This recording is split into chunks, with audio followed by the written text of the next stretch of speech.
All right, everybody, welcome back to another episode of Ole Miss After Dark. Once again, it is Ian Hitch, as always, but today we're joined by Chris Phillips from SEC Unfiltered. Chris, I really appreciate your time joining us today. Guys, appreciate you having me. Excited. We're just 2 weeks away from the time we're recording this, the start of kickoff, and looking forward to it. And obviously, I would say the most anticipated season of football in Oxford probably ever. So really excited. Yeah, it is. I've been obviously an Ole Miss fan my entire life. Had season tickets for 29 years, something like that. Seen a lot of Ole Miss football. Have never quite seen a build up to a season like we're seeing this year. I've always been the extremely optimistic, best case scenario guy going into a year, especially back into my younger years. But now it's not just fans that believe Ole Miss can have this great season and go on this run to this newly expanded college football playoff we talk about so often on here. But it's people that aren't Ole Miss fans that now look at this program and say, hey, they got a shot to do something pretty special here. It really speaks to the job Lane Kiffin's done. I think for everything, all the criticisms that Lane has taken over the years, you can never deny the God knows ball, right? And I think we've seen him grow as a coach as well during his time in Oxford. I think maybe refine some of those sharp edges he had in the past and just kind of some of the stuff that followed him. But he's also built an incredible roster. I mean, you look, and I don't think right now you could argue there's a much better fit for this current climate of college football with NIL portal, the way he's utilized it, and credit the Grove Collective.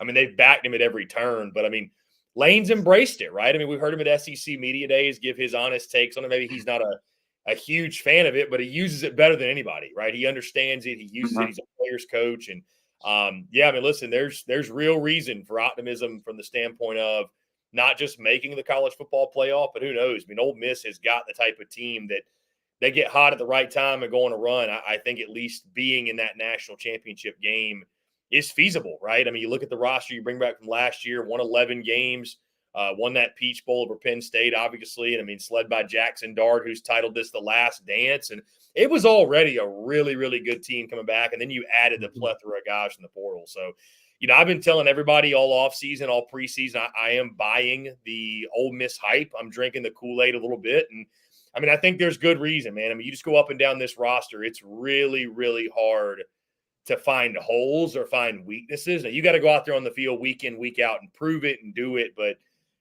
there's no question Ole Miss has built up for this year. It is the last dance. And, if this team plays to its potential week in, week out, I think this is a team we're going to see not just make the playoffs, but make a deep playoff run as well. Yeah, and you mentioned that roster and how deep it is and what Kiffin did in the portal. But what I find even more interesting a little bit is then you get the news Kiffin comes out and he's like, Trey Harris is the most improved player in camp. Like, excuse me? Right? Like, not only do we have this incredibly deep roster, Trey Harris is, I don't know, I would probably say the second most recognizable name on the roster behind Jackson Dart to most people. And then your head coach comes out and says, oh, yeah, that guy, he's the most improved. Right? What does that say about the other guys? Right? It's pretty – it's a good feeling to have as a head coach to know that, number one, your guy is working hard enough to improve, and then also your guy is becoming the most improved, and that's bringing these other guys up with him. I mean, the guys are hungry, Hitch. I think the guys are hungry. Again, they all came back for this reason, right? I think also, too – Trey Harris, like you mentioned, already a fantastic player. Iron sharpens iron, right? You bring in a guy like Juice Wells from South Carolina. Jordan Watkins is back. There's a number of other guys also. They're all competing against each other, right? So I think that obviously helps. High-level competitive depth is a really, really good thing. And, I think Trey Harris, too, I'm sure he's got, his goals for being drafted, and he wants to be considered the number one wide receiver in the SEC. Right now, I'd probably say that's Luther Burden III, but Trey Harris right up there, right behind him, if you will. So, I think it's obviously a positive sign. It's a great thing. Again, the guys are hungry. They're invested. They're motivated. They all came back for a reason. The Peach Bowl wasn't enough. It was a taste, and winning 11 games and doing something that had never been done in Ole Miss history was what was fun, but you want more, right? Making an SEC championship game, I know, is a goal of Ole Miss fans, and the Ole Miss program as well. And then getting to the playoff obviously has never happened before because we never had a 12-team playoff, but also, hosting a playoff game in Oxford, Mississippi. Think about that. That'd probably be the biggest moment in the history of Ole Miss athletics if you hosted a home playoff game, right? So I think Trey Harris probably looked at it as there's so much we've done, but there's so much more we can do. And there's so much more that, I myself, my teammates want to accomplish. I think it started with Jackson Dart obviously announcing, hey, I'm coming back, the whole last dance mentality. But again, back to your point, Trey Harris, a guy sharpening his craft. It's an embarrassment of riches. I mean, that's the best way to phrase it. And I think, again, iron sharpens iron. You got so much talent all across the roster. Everyone's competing with one another. And that's how you build a great team. It's not just your starting 11.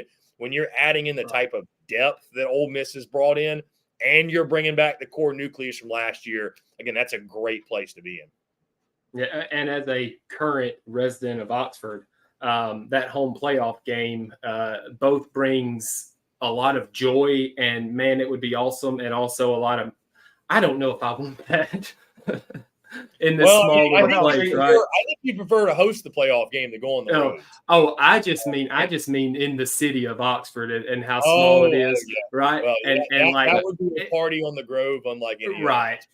Gosh, it would be wild. Actually, it's you really want Ole Miss to host a playoff game because as close as you are to downtown and all that, you can rent your house out for probably like $3,000 that weekend. Shoot down the road and just stay with me for a couple of days, and we'll just hang out and watch it on TV or something. You can make a ton of money while everybody's partying up in Oxford. So that wouldn't be that big of a deal for you. But kind of to Chris's point about the iron sharpening iron, the depth at the receiver position. Trey Harris, Juice Wells, Caden Lee's really come on in camp. Aiden Williams has a year under his belt. Still waiting on Deion Smith as of this recording on Thursday. Last I saw, the media members that were at practice on Thursday, he still wasn't out there practicing. Everything I hear, they expect him to be out there at some point. But as of right now on Thursday, he's not out there yet. But still a ton of depth out there. The thing that I love, though, Chris, is the fact that one of our big transfers, Trey Amos, is opposite of Trey Harris going on in practice right now. He's going one-on-one with him. That's a guy that we need to really step up, be that big-time DB. So it shifts gears a little bit to the defense where you've got Amos coming in. You've got Isaiah Hamilton coming in from Houston on the back end of that defense as well.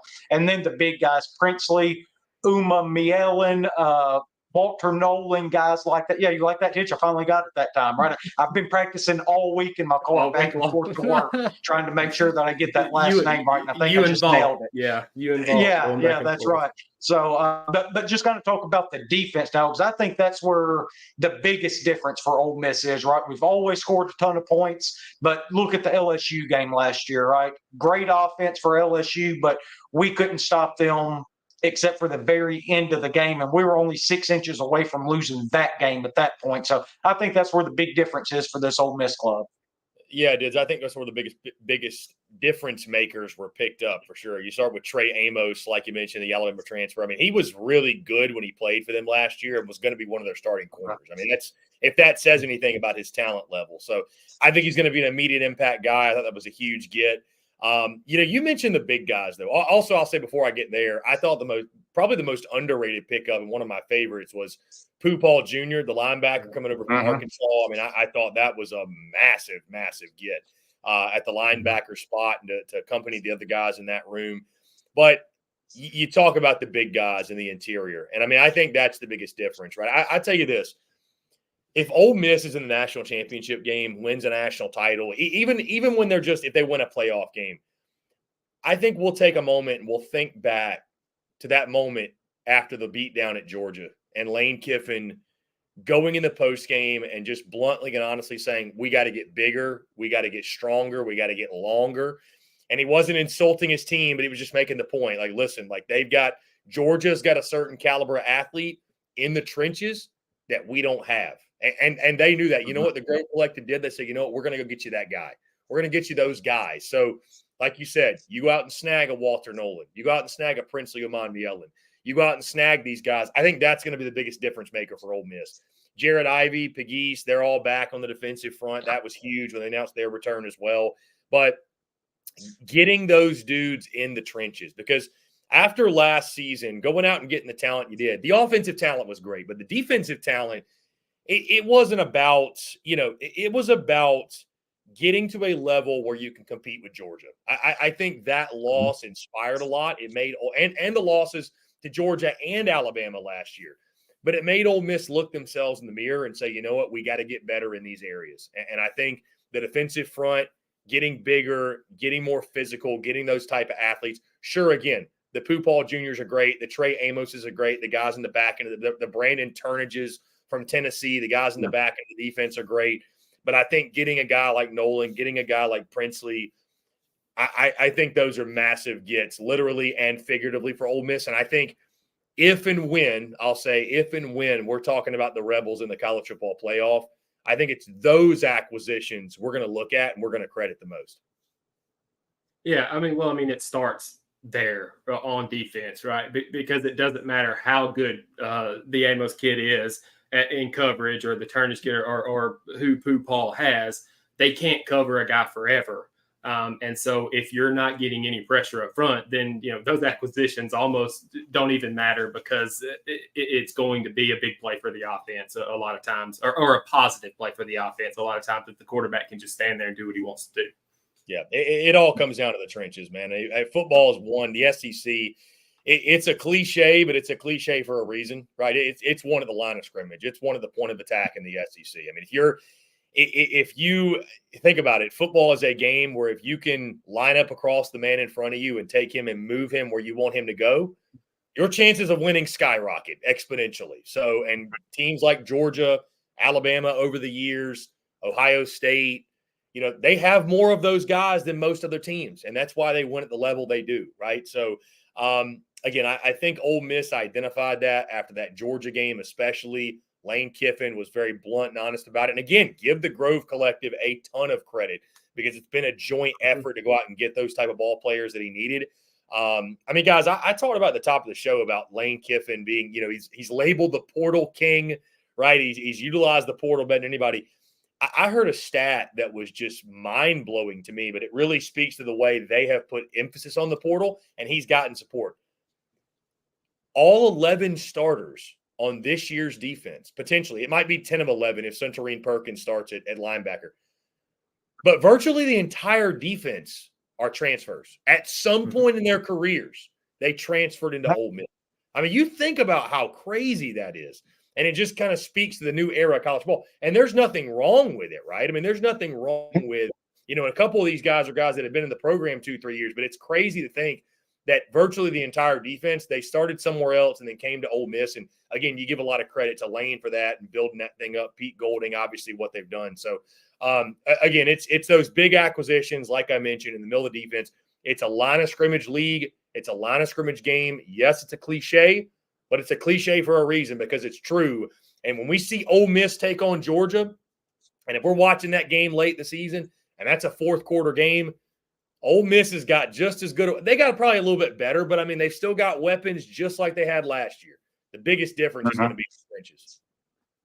Yeah. I actually didn't even think about that, about all the transfers on defense, potentially running out 11 transfers to start. But yeah, when you talk about Pooh Paul, and then the defensive lineman we just talked about, and then TJ Daugherty coming over from Clemson. He's finally going to get to play. Got to play in the Peach Bowl a good bit last year.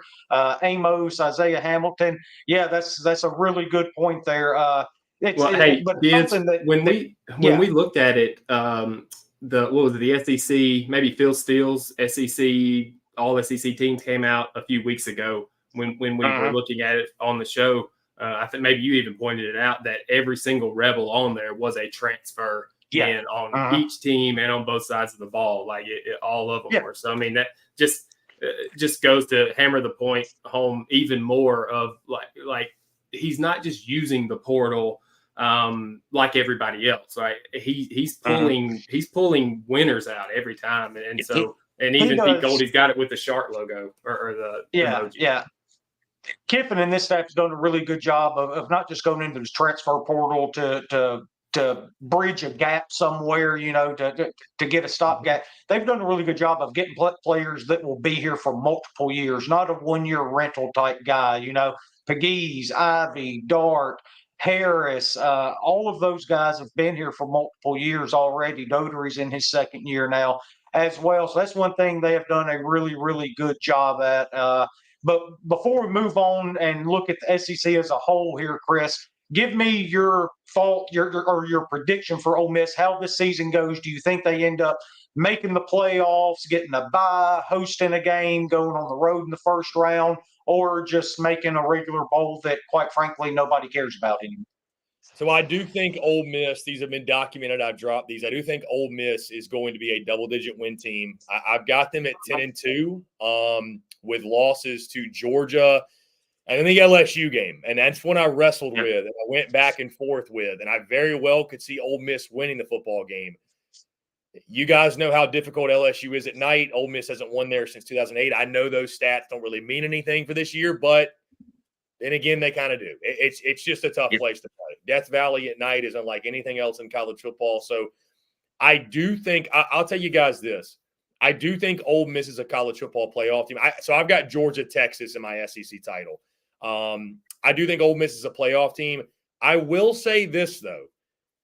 If Ole Miss wants to guarantee the playoff spot, you beat LSU, because there is a world, guys, I think, where if we've got 6 or 7 10 win or more teams in the SEC, and I think the SEC is getting at max 5 teams in the college football playoff, right? So if we've got 6 or 7 10-plus win teams, I worry about Ole Miss's schedule. I do. If you lose to LSU and you lose to Georgia, you would say, what is your best win? That would be the question. Now, I could see a scenario even in that where the committee still puts Ole Miss in, because listen, guys, I do think preseason hype matters. I think perception matters. I think people, if Ole Miss goes 10-2, even with those losses, especially if they're close, I think most folks are going to believe this is one of the 12 best teams in college football. And I think there's still a really good chance they're in.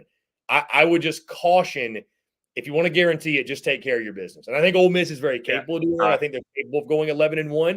But the last thing you ever want to do, right, is put it in the hands of the committee. So I think Ole Miss is a double-digit win team. I think Ole Miss is a college football playoff team. What exactly that looks like, we'll see. I could see Ole Miss hosting a home playoff game, absolutely. And I think that's probably what they will do. Beyond that, who knows? It's hard to pick. You got to look at what matchups are. Et cetera. It's hard to envision anybody other than Georgia or Ohio State winning the national championship, maybe a Texas. But, listen, man, if Ole Miss, like I said, once you get to that point in the season, the playoff, if they can get hot, go on a run, the top-end talent at Ole Miss can beat anybody. I think this team is capable of winning a playoff game or two. Am I going to say they're capable of winning a national championship? I'm not going to say they're not. I don't know that they're the favorite, obviously, in my mind. I would probably go with Georgia, but I think it's doable. So, again, back to the point, I do think Ole Miss is a double-digit win team. I do think they're a playoff team. I'm just curious whether Ole Miss is going to be a 10-2 or 11-1 team. I think getting to the SEC title game is within reach as well. Yeah, well, you bring up that LSU game, and man, that it's in a tough spot on the schedule, and I think that even adds to that Death Valley experience at what's probably going to be at night. I mean, you're coming back-to-back road games coming off South Carolina, right into LSU. It's not going to be fun. Yeah, I mean, it's one of the toughest environments in college football. I mean, I think actually, so we're spoiler for all those tuning in, we're going on an SEC Unfiltered tour this season, essentially going to a different game for week 1. We're going to be at Florida, Miami, down in Gainesville. The plan right now is to be at that LSU Ole Miss game. And the plan for the Oxford trip is to be at the Georgia game. So I probably couldn't have picked a more difficult game to go when it comes to being Ole Miss. But, I mean, listen, it's the best game on the schedule. And it's the one I wanted to go to. It's the one I circled. So the plan is we're going to be – I've never experienced Oxford ever. I've never been to the state of Mississippi ever. So the plan is – I'll tell you what, that's the one, right? Like if you were going to come to one and experience, that's the one. You look at their home schedule, that's the one. I feel like if you're going to go to one for Ole Miss this year, like that's the one you got to see. But again, we'll get a couple looks at the Rebels. Obviously, again, the LSU Ole Miss game. Again, our plan is to be at that game. I would say it's about 99.9%. You never know what could happen, but we're going to be there. So, Yeah. I've never been to LSU either. So I think, guys, my reasoning on that game again, I think LSU is still really talented. I think LSU is right there on the cusp of being 9-3, 10-2 college football playoff type of team. If the defense takes a step forward, especially, LSU is going to be a force. I think they're still going to be pretty good offensively. I'm curious what Garrett Nussmeier is going to give them in regards to consistency, but I think they're going to be much more balanced as a team. And again, I just think after an entire offseason of Lane Kiffin rubbing LSU's face in it, that atmosphere is going to be nutty. And I'm not saying Ole Miss can't handle it. I'm not saying that. But weird things happen at Death Valley, and I just think in a revenge game, I could see LSU getting the dub there. Yeah, that's going to be – it's going to be a fun one to watch, but it's also going to be – I can't wait to experience the environment personally. So. Yeah, it's going to be a lot of fun down there. And I'm glad that you had brought up the fact that 6, possibly 7 teams could go 10-2 in the SEC. Me and Hitch did a show a month and a half, 2 months ago now at this point, I guess. I kind of lose track of time. But we went through every SEC team schedule one by one, and to see how many teams actually have a shot at the playoff. I think I ended up with 7 teams at 10-2. So I'm right there with you. I think this is an incredibly deep conference, maybe the deepest the conference has ever been. It's just some really high level teams, and the way the schedule lines up for all of the different teams as well, it allows for that many 10-win teams. So let's kind of switch gears, look at the SEC as a whole here. Before we get into the teams you're looking at that could surprise, something like that, let's talk a little bit about fall camp. I've always thought it was interesting how coaches handle it. Do you hit in it? How much physicality do you put in your practices? And I don't know how much physicality anybody besides Ole Miss puts into their practices. Lane Kiffin's pretty against any sort of hitting, taking to the ground, stuff like that. Which doesn't guarantee no injury. There are certainly non-contact injuries, but you look at teams like Texas has lost a couple running backs already, right, for the season. A&M's lost a running back. Missouri's lost a defensive lineman transfer from Georgia. Just some really big camp injuries that could really affect how the SEC ends up playing out this year. Yeah, guys, that Texas running back room situation is interesting. I don't think it's time to hit the panic button by any means, but losing C.J. Baxter was significant. And, I when it happened, I said, listen, it sucks, but it's not going to wreck their season or wreck Texas's chances at a good year. Then you lose the freshman running back. And all of a sudden, it's like put Jaden Blue in bubble wrap because you can't lose another one, right? I mean, they've got 3 scholarship running backs right now on the roster. They've got a bunch of other walk-ons. They're potentially talking about moving guys from other positions to running back to bolster depth. And guys, I was told this fact, and it just brought to light the severity of the situation. Guys, they don't have a scholarship running back on the roster that weighs over 205 pounds. So, I mean, in this league, when you're playing the likes of Georgia and they're leaning on you and you got to get a 3rd and short, 4th and short, I mean, who's the guy?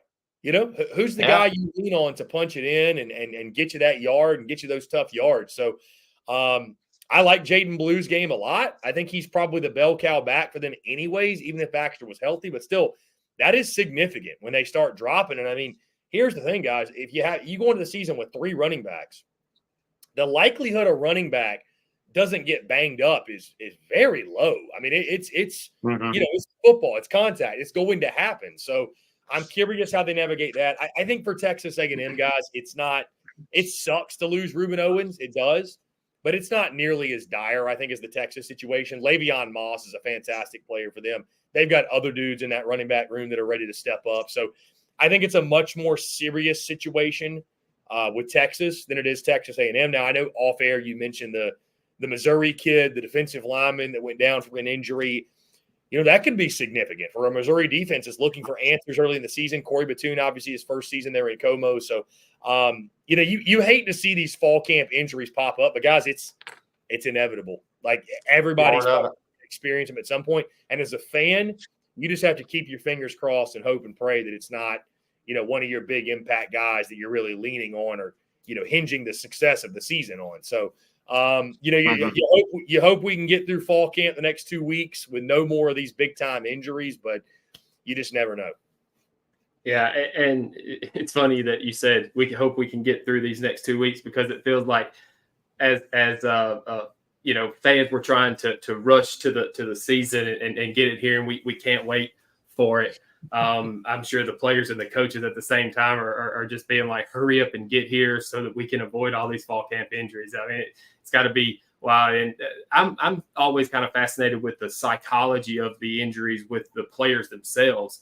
The next man up mentality, right? Like, especially the situation in Texas where you lose your top 2 guys. And then you even made the comment, put the next guy in bubble wrap. So we don't, he doesn't get hurt. That guy, that's who I'm talking about. His mentality of, okay, do I play more timid now so that I don't get hurt? Do I take myself out of my game so that I don't get hurt, or, things like that? Or no, I have to play my game the way that I play it. Be damned. And if I get hurt, the next guy comes up. I think you'd probably want that type of player more than the timid one who may take a stutter step or may try to cut or hit a different hole so he doesn't get injured, just to protect, that running back situation. Yeah, the biggest thing for athletes to overcome when injuries happen is the mental side, right? Like, we're running back, cutting back on that ankle, or trusting that arm if you're a pitcher in baseball, whatever it might be. So again, you just hope these guys, you just hope these guys can recover. And obviously the mental side, I mean, it sucks for all of them, but it's just football, man. It's part of the game. And unfortunately, guys, I would say you have to, when you make predictions, you kind of got to factor in that every team's going to lose 2 or 3 or 3 or 4 guys. And depending on the severity, it changes the ceiling or the trajectory for each of these teams one way or another. Now, again, one of the reasons, like, you're so high on Ole Miss.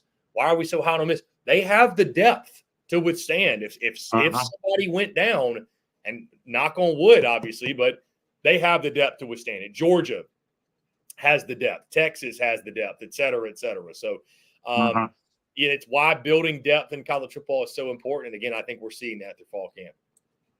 Yeah. Yeah, it's incredibly important, and it's a lot harder in this new era of college football too, right? With the transfer portal and all. If guys not getting enough playing time, he's not in the portal, go somewhere else where he can start, whatever it may be. So that's why I think teams are able to separate themselves even more in today's college football than in the older era where the portal wasn't such a big thing, right? But kind of looking, you've got your usual suspects that everybody thinks going to be good in the SEC: Georgia, Texas, Alabama, Ole Miss. You get a good bit of Missouri love, mainly because of that schedule. Ole Miss kind of falls in that same tier with Missouri because we call it schedule breaks as well, right? Those are the 2 teams that probably got the 2 easiest schedules, if there is such a thing in the SEC. But looking outside of them, who are some teams that you're looking at, like maybe Tennessee, LSU, A&M? I'm pretty high on A&M. Going through their schedule, I was able to get them to 10-2 pretty easily, as long as they're able to take care of that big week 1 matchup against Notre Dame. I mean, it seems like their season could possibly hinge right there in week 1 for them. But are there any teams you're looking at outside of that top 4 or 5 teams in the SEC that could possibly make a run and get into the playoffs here? Well, Dids, I'll tell you, man, I'm not ready to put my hand back on the burner that is Texas A&M. I can tell you that much. I've been burnt by the Aggies on a yearly basis, and I God bless you, but I can't do it. I can't join you in that. Yeah, I get it. I've got A&M at 7-5 this year. I got to see it, man. I know they're talented. Mm-hmm. If they beat Notre Dame, all bets are off, but I've just got to see it. I've just got to see it with my own 2 eyes. Texas A&M live up to a little bit of hype, and I'm kind of with the mindset too, man. I'm like, I want to allow Texas A&M to overachieve. That's it. I want to set a fair bar that they can reach and even exceed. And we look at it and go, hey, Mike Elko went 8-4 in year 1. That was a good year. They overachieved. Yeah. Most people, though, they're going to look at 8-4 and be like, oh my gosh, they fell short of the goal. So I respect that. I got a lot of buddies in College Station. I respect the Aggies for not lowering their standard for anyone, but maybe in year 1 of a new head coach, allowing him to build and, keeping realistic expectations to be healthy. So, no, Texas A&M is not one of the teams that are one of my college football playoff dark horses. You mentioned the usual suspects, Georgia, Texas. It's an interesting year for Alabama. We'll throw them in there. But boy, it is an interesting year. I mean, that team could very well go 9-3. I got them at 10-2. They very well could go 9-3 though. Mm-hmm. But I'll throw Bama in there. You mentioned Ole Miss and Mizzou, the schedules. I mean, listen, if I'm an Ole Miss or Missouri fan, guys, I'm just owning it. The schedule is easy. It is. I mean, it is. Ole Miss. There are coaches out there that want to see college football teams play an exhibition, a preseason game like the NFL. Ole Miss and Missouri are probably the two teams in college football that have a preseason. I mean, that's what it feels like. I mean, on the Ole Miss side, you're playing Furman, Georgia Southern, Wake Forest, Middle Tennessee State. I mean, that's right. That's about as preseason as it gets. And I'm not hating. Yeah. I'm not hating. I'm just saying, like, any questions Ole Miss may have. Powerhouses, man. 4 powerhouses, to really sharpen the iron there. My question for Ole Miss is, will the fans be able to stay awake through the first 4 weeks? I mean, really, genuinely, because it should be 4 cakewalks. Either way, again, I'm just picking a little bit. But you mentioned those teams. The other two that I would consider, obviously, right in the thick of the college football playoff race are LSU and Tennessee. And I'm high on Tennessee. Nico Iamaleava, I'm really, really high on him. I'm buying the Nico hype. I think they're loaded at wide receiver. Dylan Sampson, the running back, really good player. They need to find an RB2 to complement him. Offensive line should be really good as long as Cooper Mays stays healthy at center. And then their front 7 on defense. I mean, Tennessee's front 7 is as good as anybody in the SEC. So the secondary's got questions. They got to get that figured out. But if they do, I think Tennessee is right there at 10 wins. I've got Tennessee actually beating Bama in Knoxville this year. I'm a believer in Tennessee. I love what Josh Heupel's built there in Knoxville. So I think they make the playoff, actually. And then I think LSU, again, we mentioned it, right? They're in the thick of it. They're going to be on that 9-10 win mark, if you will.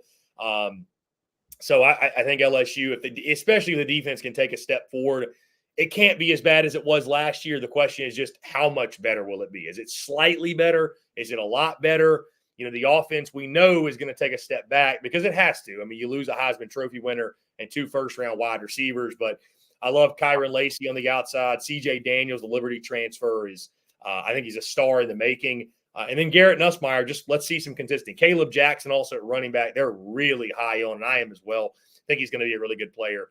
Outside of that, guys, I mean, again, I feel like those are agreed upon by most teams that are in the thick of the college football playoff race in the SEC. You want to throw A&M in there? Fine. I would say the one that, if you want to go super, super long shot, the schedule's not conducive. But if Oklahoma's offensive line, if you traded offensive lines with Oklahoma and Texas, I think Oklahoma's a playoff team. They got an elite defense. Jackson Arnold has all the potential in the world. He's got to live up to it, but he's got high upside. Deion Burks is going to be a star at wide receiver. Gavin Sawchuk at running back's good enough. I just don't think the offensive line and the schedule is going to allow it for Oklahoma. So, I think of the ones we mentioned, those are probably the dark horses. I mean, I'm higher on Kentucky than most. I've got them at 8-4, but I don't see Kentucky having a ceiling of 10 wins. So, now I think the ones you mentioned, but I mean, there are 7 or 8 realistic college football playoff contenders, and I think, guys, it's going to spell madness for the 2024 season. Yeah, it's going to be a lot of fun. And that kind of leads us into the last topic of the day here, the college football playoff strategy. I've seen people talk about it. Where would you want to land with your favorite team, right? Seems like that number 5 spot is a pretty interesting spot because you get a home playoff game against what will probably be the G5 representative, right? Because one of them's going to make it, almost certainly going to be the number 12 team. And then you get a neutral site game against what would be, quote, the worst Power 4 champion after that. And then you have to play I was going to say, then you got to play Georgia after that, right, to get to the national championship. But would you rather play 2 games like that, have a home playoff game against a G5 team, and then a neutral site game against I would assume the Big 12 champion, depending on what happens between them and the ACC, or go ahead and get that first round bye there. I think the 5 seed is the right answer here. I've seen the same scenario bids as you have as well. Because I think about this again. You're the 5 seed. Let's say it's Ole Miss. You get to play the group of 5. So there's a lot of value in a bye week. Don't get me wrong, but I think there's also value in building momentum. And you get to beat the G5 team, like you said. You play the weakest conference champion. If you make that back-to-back wins, like all of a sudden you come in feeling really, really good about yourself into that next game. So I would say the 5 seed is the most lucrative position to be in. If you're top 4 and have a bye and you won your conference, I mean, guys, you're not going to complain about that, obviously. But there's a lot of advantages of that 5 seed, no doubt. I mean, it's I got nothing against the G5. I like the G5. Secretly, guys, I've got a soft spot for Appalachian State, the Mountaineers, who were in the G5. Growing up, going on vacation with my family, we traveled up in the North Carolina mountains up there by Boone, North Carolina, and so I developed a soft spot for Appalachian State back when they were D1 AA. You know what I mean? But hey, I think we all have. I'm 40 years old. Like I don't know, but like my age group, that App State is like the team that you think of for my age group that they busted through, right? Like they were the team that busted through and kind of became. Yeah. Oh man, it was crazy. I think we all have a bit of an affinity for App State. Yeah. So, but I say all that to say, let's say App State is the G5 champion. They have no business playing Ole Miss. Just none. I'm sorry, guys. Like I'm a believer G5 needs its own playoff. Really, truly. Yes. I mean, sure, we're, and I know this is a combo for a separate conversation, really, a topic for a separate conversation. Because I know they're divided on that. Some of these G5 folks, they love the opportunity and the money and the exposure by making the 12-team playoff. There's another side of them that says, hey, it would make a lot more sense for us to play G5 playoff. It's because App State and Alabama playing for the same trophy is ludicrous. It just is. I'm sorry. It just is. So anyways, I think the 5 seed did, to your point. I mean, it's, how do you maneuver your way through the season? I think you just have to get lucky. Listen, if you could win the SEC and be the 1 seed, you'd probably prefer to do that. I mean, you would like to do that, but I think it's going to be really, really nice when somebody looks up and they're in that 5 seed slot and you're like, holy smokes, because I think the path matters. Like, I think the path you take matters. I think we're going to see that in the playoff. And, if you're in that 5 spot, I think you're in a good position.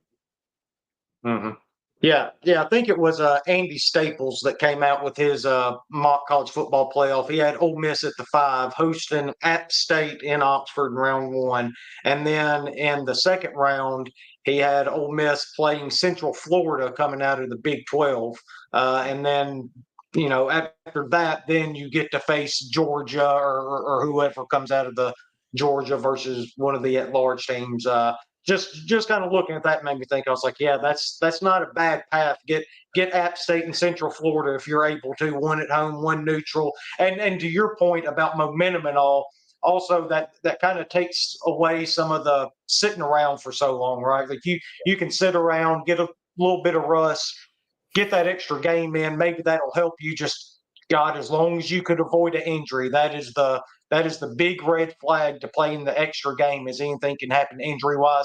But I agree. I think the number 5 spot is the ideal spot in this current format.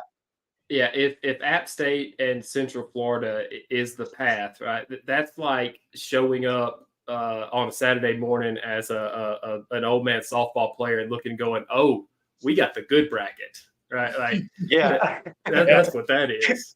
I mean, it's like, and obviously the games matter. You have to play the games. I'm not saying we automatically win those games because we're better than those teams. But I'm saying like that does give you that boost of confidence of, we're going in and we should overmatch them, right? We should be better than them. That helps with that, getting on a roll and building that momentum too. Yeah, who you play matters. I mean, guys, it's, again, it's why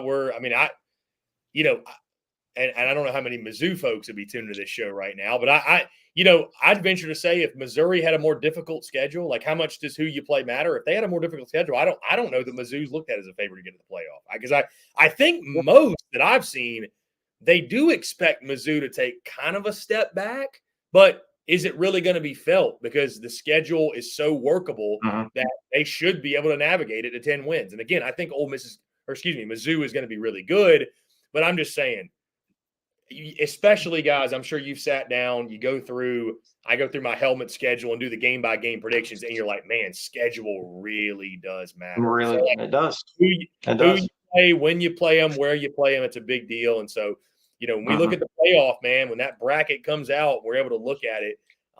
That's certainly going to play a big factor. Yeah, absolutely. So, all right, well, we'll go ahead and wrap it up there. He is Chris Phillips. Anything you want to SEC. plug? Yeah, I was going to say, anything you want to plug, Chris? Yeah. I mean, check us out at SEC Unfiltered. We're on X, Facebook, Instagram, TikTok, YouTube, podcast, wherever you get your content. You can find us there at SEC Unfiltered. Yeah. Actually, just all right before we hopped on here, y'all had released a 8-hour video on Twitter, right, with a bunch of different perspectives and shows going on there. Actually, I will plug that too. So we do a daily live show with the guys over at Texas Sports Unfiltered. So believe it or not, separate entities. They don't own us. We don't own them. Just great minds think alike. So our only affiliation is we jump on there every single day, 4 to 5 p.m. Eastern, 3 to 4 Central for the SEC Unfiltered hour.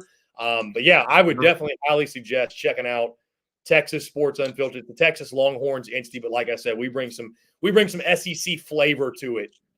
3 to 4 p.m. Central. I will also plug, if y'all going to allow me to just start plugging things. Have at it. We're going to be dropping previews for every single game of week 1 and every single game of every week. So early next week, you'll see, yes, we are going to preview Ole Miss and Furman. There aren't many other entities that are doing that. But we're going to do it, right? So we are too. We're going to talk football. So we're going to talk to Ole Miss and the Furman and Paladins. Believe it or not, guys, I actually live like 30 minutes from Furman's campus. I'm up here in Greenville, South Carolina. Oh, cool. I'm very barely know him. Besides that, I mean, like I mentioned, the SEC Unfiltered Tour, guys, we're going to be traveling across the SEC this season, and we'll keep you guys updated. We'll be in Oxford. Can't wait to make the trip. And we also just dropped on YouTube and podcast our Ole Miss team preview for the 2024 season. Saw that, yeah. Brad Logan of Inside the Rebels, great follow up. Does a great job covering Ole Miss. Really, really good in-depth preview of the team. And obviously, we just gave you one here, but just a different perspective and voice if you want to hear it. So, yeah, man, we have a blast with it. I appreciate you having me on. And again, wherever they can find you guys, you can find us too at SEC Unfiltered. I don't even know if it matters if anybody listening would even be at this game, but I mean, it's just in a couple of weeks y'all doing the tour. Where are y'all going to be week 1 for the SEC Unfiltered tour? I will be at Florida, Miami, and Gainesville. So really never been to a game at the Swamp. Really, really excited. Looking forward to it. I think it's going to be a raucous environment. I wanted to make sure I got to the Swamp before maybe potentially the season went a little sideways. You never know. I wanted to make sure I got to see the Swamp in its glory. So we'll be at Florida, Miami. Week 2, I'm thinking maybe Tennessee, NC State in Charlotte. I know it's a neutral site, but probably the best game of that weekend. And it's going to be a week-to-week thing. So subject to change. But I think I mentioned you guys earlier too.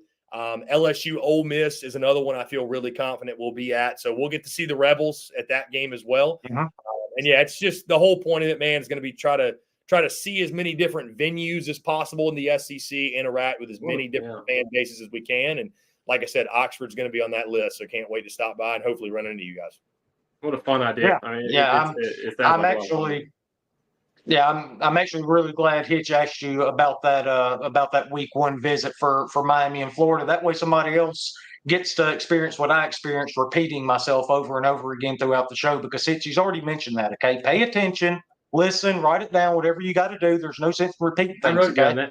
Get your head in the game, man. Look, man, I was making sure that he wasn't going to be in Oxford for Ole Miss Furman, right? Week 1. Believe it or not, I'm going to Florida, Miami instead of Ole Miss and Furman, which I'm sure that'll be a riveting game when it's 42-0 Rebels in the middle of the second quarter. That's right. Yeah, going to be a good time. So, yeah, y'all go check out all the Chris stuff, SEC Unfiltered. Y'all look for him on your campus or maybe even the neutral site there in Charlottesville, like he was talking about. They do a great job covering the SEC. For me and Hitch, the best way for y'all to support our show, y'all can go to omafterdark.myshopify.com. We've got it running across the bottom right there if you're watching on YouTube. We have some merchandise, shirts, pants, sweatshirt, caps, koozies. About to publish the Papa Lynn's hot sauce made right here in Pontotoc, Mississippi as well. It's fantastic. Y'all, there you go. See, Hitch has it there. So y'all go check that out. That's the best way to support our show. Chris, really appreciate your time, man. This is fantastic stuff, and can't wait to holler at you later on in the season and maybe even run into you whenever you make your way to Oxford later this year. Absolutely, guys. Appreciate you having me on. Anytime you need me, we'd love to chat. Thanks, Chris. All right, bud. Thanks a bunch, bud. Y'all be good.